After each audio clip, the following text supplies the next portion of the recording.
Jose.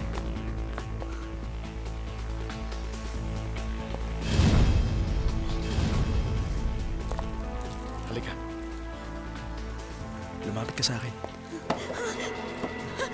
Maria Jose, siya si Alejandro. Totoo siya.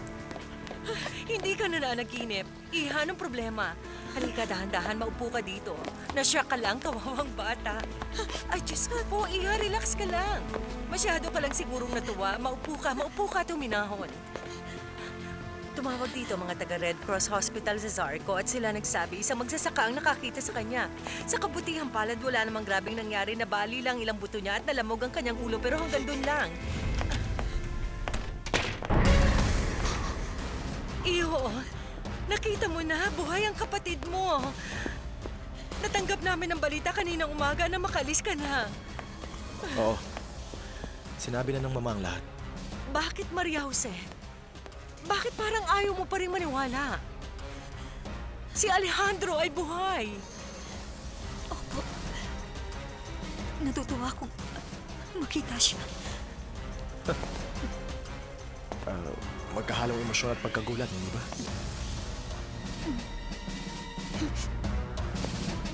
Sige. Aakyat na muna ako. Pagod na ako. Oo, Iho, sige na. Iaakyat na lang nila sa'yo ang iyong pagkain. Okay ka lang ba? Opo. Okay lang po ako. Isa tong milagro, Alejandro. Relax na, Iha.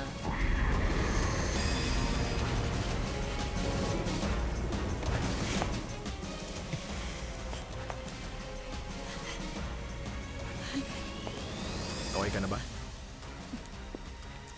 Oo. Salamat. Kaya mo na bang tumayo? Oo. Pwede mo na ba akong samahan?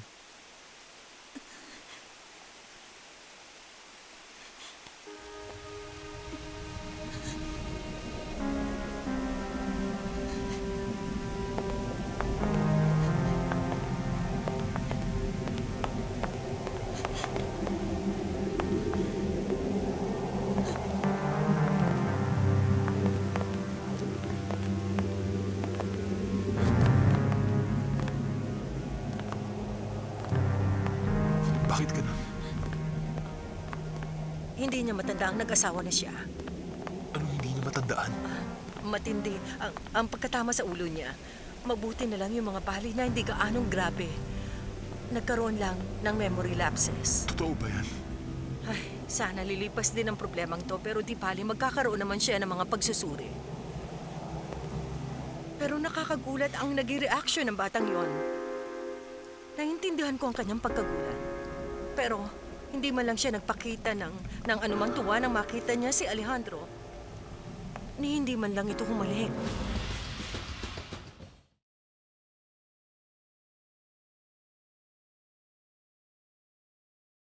Okay ka lang? Gusto mo bang uminom ng konting brandy? Ayoko, salamat. Pwede mo ba akong tulungan? Saan? Sa pagtanggal nitong sling at ng damit ko.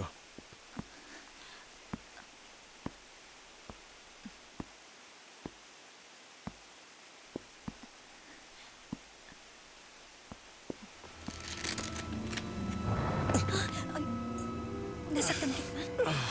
May bali ang tadyang ko.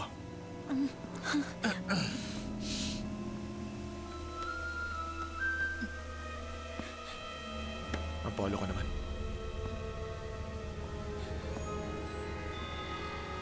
Pakiusap, dahan-dahan ka lang. Dahil masyadong malamog ang katawan ko.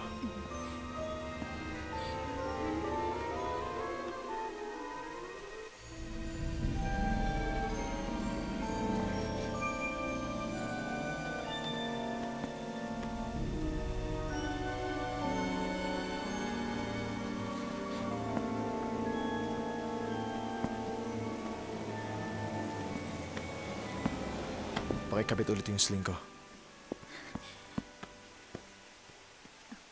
Hindi ka ba magsusuot ng pajama? Ayoko.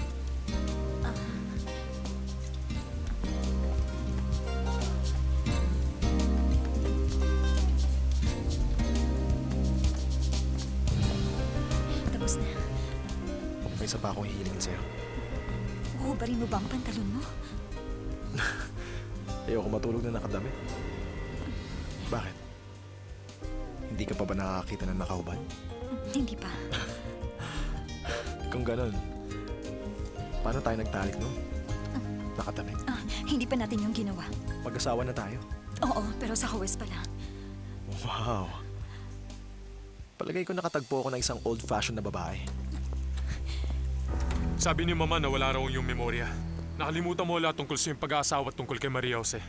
Magaling ka talagang mangunat sa mga panggugulat.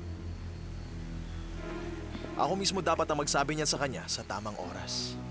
Nagmamalasakit lang ako. Isa pa gusto kong sabihin sa yung asawa na nawawala ang kanyang kapatid. Si Paula nawawala? Paano? Kailan? Maraming oras nang nakalipas. Anong ibig mong sabihin nawawala siya? Ano ba ang nangyayari? May kapatid ka na hindi ko rin matandaan? Huwag kang mag-alala. Sumama ka sa akin at hahanapin natin siya. Teka, sandali lang. Una, ipaliwanag mo muna sa akin kung anong nangyayari. Baka naman merong masamang nangyari kay Paula. Baka natakot. Natakot? Dahil umuwi si Maria Jose sa kanilang bahay nang hindi nagpapaalam kanino man. Kung hindi siya nagsabi kanino man, paano mo nalaman na umuwi siya sa kanila? Nagbabakasakali. Hindi to ang oras para magtalo kayo. Kailangan mahanap ko si Paula. Utang Tama na loob. ka. Kapatid ko siya. Tama ka. Sige, pahanap mo na ang kapatid niya. Maiwan ka dito. Hindi. At huwag kang magkakamaling ako'y pigilan.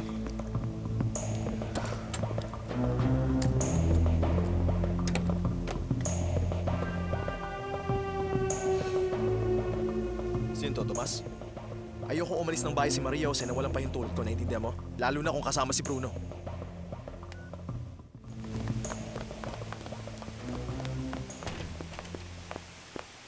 Maria Jose, hintay! Sandali, saan ka pupunta? Anong saan ako pupunta? Hahanapin ko ang aking kapatid. Tatanungin ko ang mga taong nasa gate. Baka nakita niya si Alejandro at natakot siya kaya siya umalis. Hindi pa siya nakakaalis ng bahay, yun ang sabi ni Mama. Maaaring nagtatago lang siya sa kung saan. Kailangan natin siya mahanap. Paula! Paula! Paula! Narito na ang hapunan niyo, senyorito, at dinala ko na rin na inyong mga gamot. May iuutos ka pa ba? Wala na, salamat. Senyorito, gusto ko malaman niyo na masaya ako at ang lahat ay isang pagkakamali. Salamat, Ezekiel. O siya, sige, kung wala na kayong kailangan, lalabas na ako. Sige po. Ezekiel, sandali lang. Ah, Nung dumating si Maria Jose, sa bahay na to, malungkot ba siya? Opo, senyorito, nasyak po siya talaga. Pati ang inyong ina na kailangan bigyan ng tsaa para mawala ang kanyang nerbiyos. Ano pa? Noong araw ng libing, sina Senyorita Maria Jose at Senyorita Paula ay hindi maayos ang kanilang suot na damit.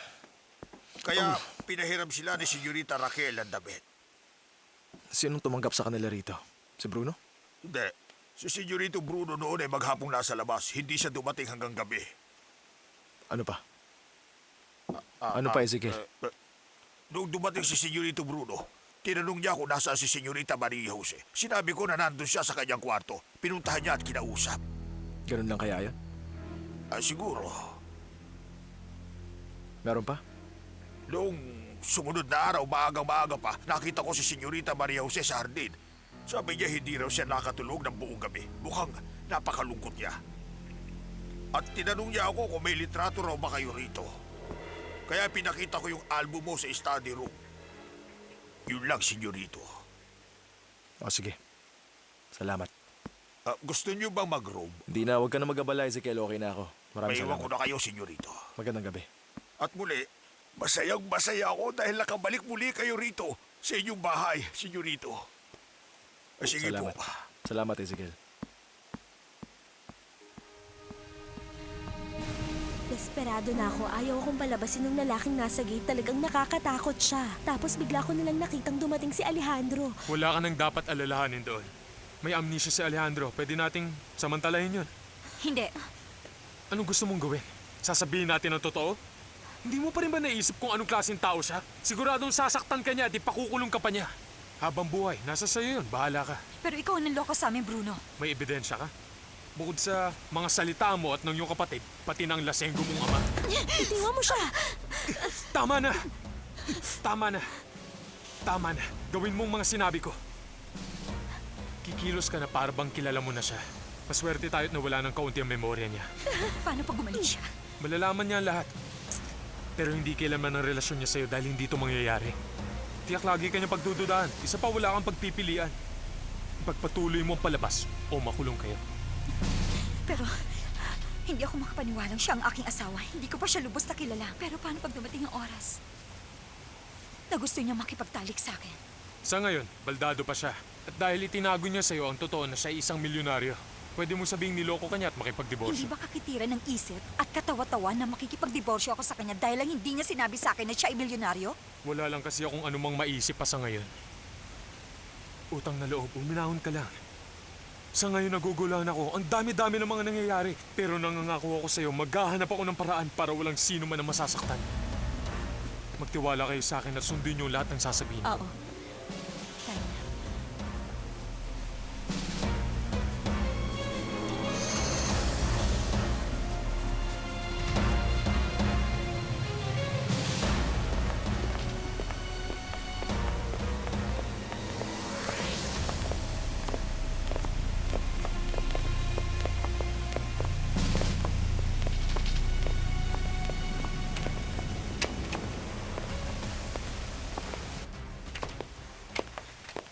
Matulog na kayo. Siya ba ang hinahanap mong kapatid? Oo. Siya si Paula. Pinakilala mo na ba siya sa akin? Hindi pa ba kami nagkakakilala noon? Oo nga, pero baka hindi mo natandaan. Hello. Hello? Pwede ko bang malaman kung saan ka galing? Nasa paligid lang ako at hinihintay si Maria Jose. Sige, matutulog na kaming dalawa. Saan? Binigyan kami ng kanya-kanyang kwarto ni Madam Victoria. Ang kwarto mo ay doon sa akin. Alejandro, may mga sugat ka pa. Hindi ko kailangan ng opinion mo. Mas magiginhawaan ka kung mag-isa ka. Isa pa, matindi ang sakit ng ulo ko at kailangan ko pang kausapin ng aking kapatid. Ang dami mo namang dahilan. Hindi yun mga dahilan. Yan ang katotohanan. Okay. Ngayon alam ko na kung bakit kita pinakasalan. Dahil sa ugali mo. Gusto ko yan. Sige. Hindi na kita pipilitin.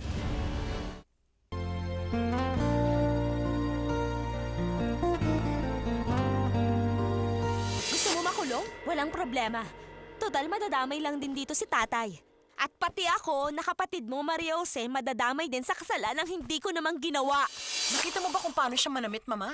Walang masama kung ganun siya manamit. Hindi sila mayaman. Pero hindi pa rin ako makapaniwala. At yung kapatid niya, yung isang yon, bukod sa cheap, tingnan mo, kapang stupid.